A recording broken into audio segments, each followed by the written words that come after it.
Welcome to Tenor Tech, where I solve the problems you didn't even know you had. You begin by importing or recording your vocal into Garageband and setting proper levels so you have headroom.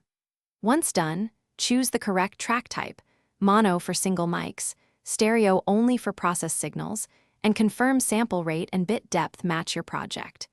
You want peaks around -6 decibels to avoid clipping while preserving dynamics. Make a duplicate safety region before editing so you can revert, and arm the track for monitoring so you hear changes in real time. Now you clean and tune. Start with a gentle noise gate to eliminate background hiss. Set attack fast and release moderate so syllables aren't clipped. Next, open the channel EQ. Roll off subfrequencies below 80 to 120 Hz, attenuate mud around 2 to 400 Hz, and add presence near 3 to 6 kHz to increase clarity.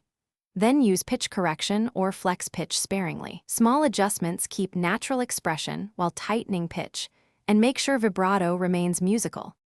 Finish by controlling dynamics and adding tasteful effects so the vocal sits in the mix.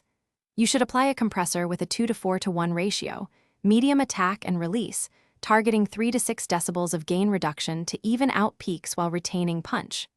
Once done, layer a short reverb or slapback delay with low wet mix and a bit of pre-delay so clarity remains. Finally, bounce at the project's sample rate, listen for clipping, and adjust master level if necessary. If distortion appears, reduce gain or undo the last plugin. Thanks for watching. Subscribe to keep your life in tune.